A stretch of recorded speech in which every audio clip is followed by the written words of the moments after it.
Shaq versus Gobert. What happened? Do you guys want to hear the clip? Yeah, I have. Yes, I I know do. nothing. This is dad duty and camp week. I have not. I haven't turned on ESPN. Hate Rudy Gobert. Why don't you like Rudy Because that though? motherfucker Money. making 250, you don't deserve it, dog. Yeah, as the president of the Big Man Lions, you making big money, play like a big man. Right. That's it. Play like a big man. Throw some bowls, knock some people out. Don't be letting little white dudes from Denver dunk on you and talk to you. Then you got to grab them by the neck at the last second. Come on, bro. That's it. If you're going to get paid big money, play big. Right. I just want Shaq to still be on TV when Rudy gets into the Hall of Fame because it's going If to. Rudy Gobert gets into the Hall of He Fame, is. Into the Hall of Fame. if Rudy Gobert gets to the Hall of Fame, I'll wear this dress to the motherfucking ceremony. Yo, Shaq's gonna wear a dress to a ceremony.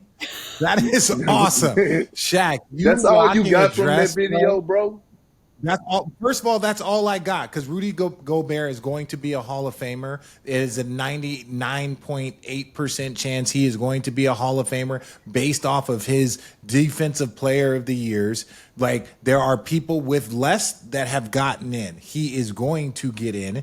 And when you look at his contributions internationally, that also go into that. You know what I'm saying? Winning a silver medal for France. Like these are things that go on top of your resume that people don't. He's 100%. So Shaq, congratulations, you 1,000% will be wearing a dress, and I hope that you're not one of those that talk big and then all of a sudden don't fulfill that promise because he will make the Hall of Fame. It seemed like every single time it's always an old head bringing up with this new generation is getting paid. Why?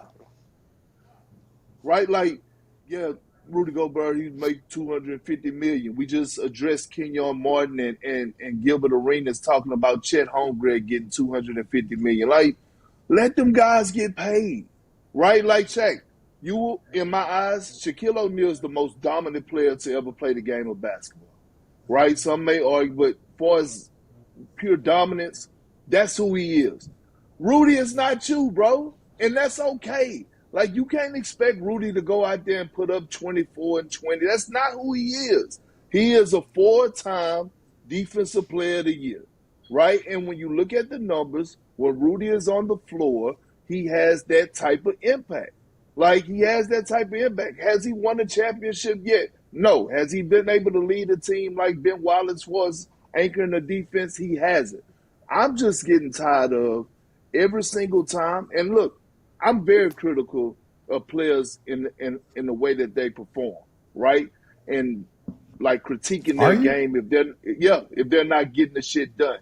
But I never, ever fucking count somebody else's pockets or tell the world what another player or these players shouldn't be getting, right? Like, it's a job first. You want those guys to max out. I always tell guys when I see them, these players that are playing today, make sure you get your fucking lettuce. Get your lettuce. You Yeah, should, yeah, and huh? Perk. I can't speak out of context. I can't speak out of context without actually seeing the clips. But I will say this: whenever a person from a prior generation complains about the money that the next generation's getting, it's so misguided and it's so out of place. So I can't say specifically, but to reference money, it's Shaq is one of those players that he's always going to be looked upon with respect. But what did he make triple in his career earnings than Michael Jordan? He made triple. Shaquille O'Neal made triple because the work that Michael Jordan put in, right? And Michael Jordan's like, look, I won 6 championships. I won 5 MVPs. And this dude, he made triple the money. Yeah, he was good, but you can't look at it like that, right? Because you made triple. I made more in career earnings than Michael Jordan. And I'm a bum compared to all of them, right? But the money went up, the numbers went up, and then our job was to keep putting in the work so that the next generation, like, I'm not going to call any of the younger generation our kids, but just in life, your goal is to create a better life for your kids than you had.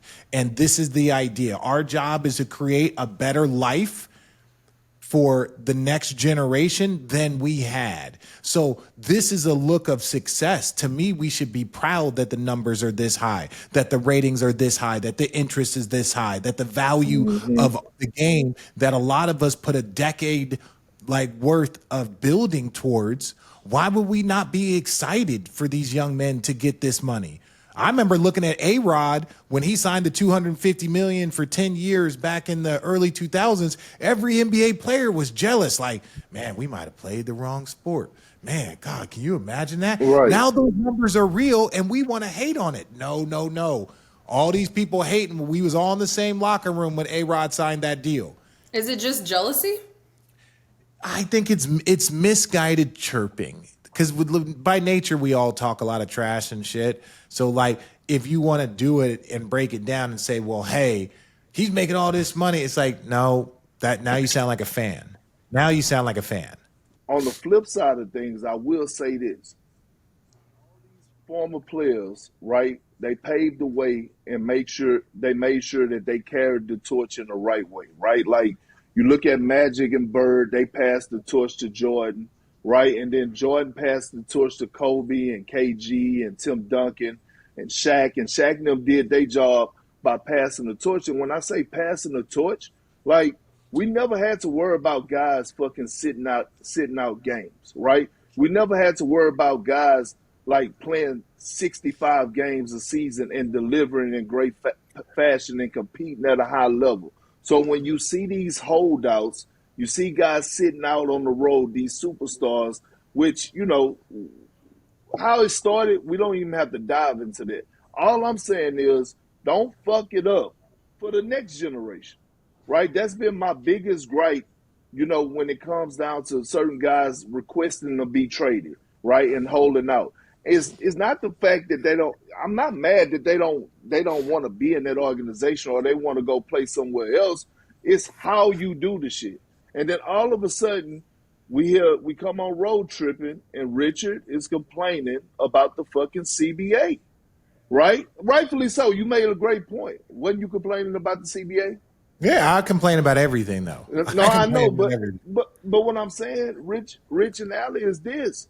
The players got it to that point. What I'm saying is don't fuck it up for the next generation. Yeah, that's all I'm saying. That's one thing you want to be upset about this generation. Be upset about that CBA. Be upset about that CBA. They should have got $1 million. They should have got $1 million to do the in-season tournament. That should have been it.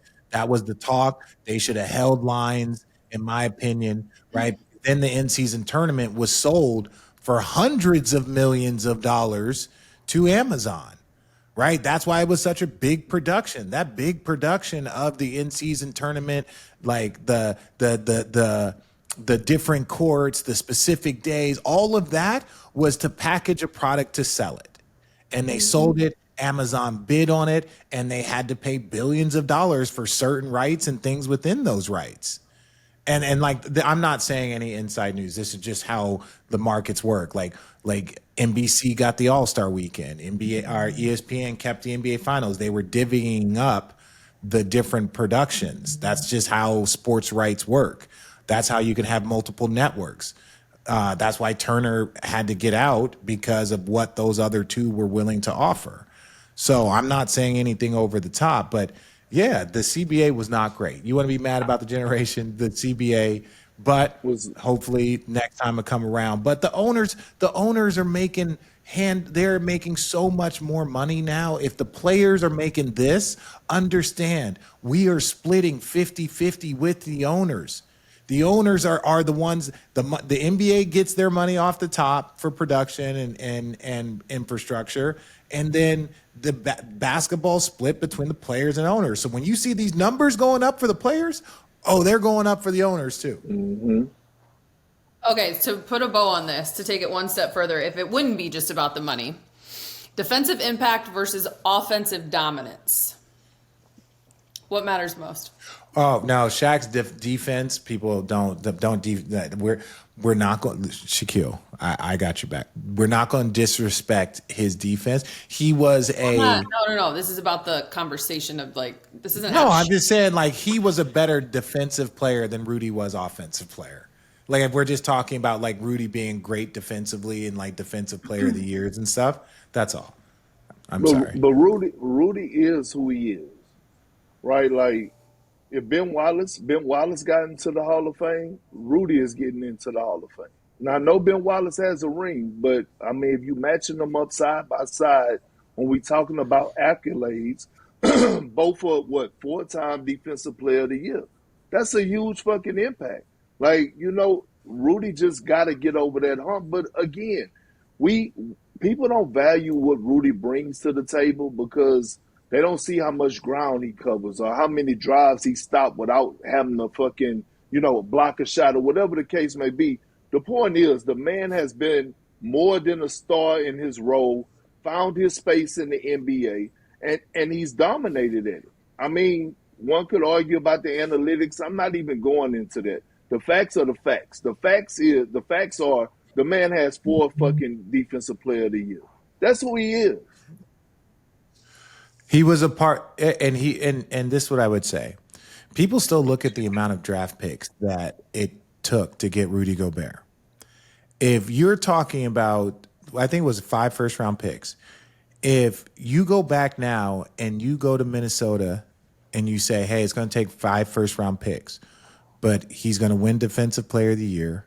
You're going to have your 2 best seasons that you've ever had in the history of your franchise. You're going to go to 2 conference finals, and one of those years you're going to lose to the eventual champion.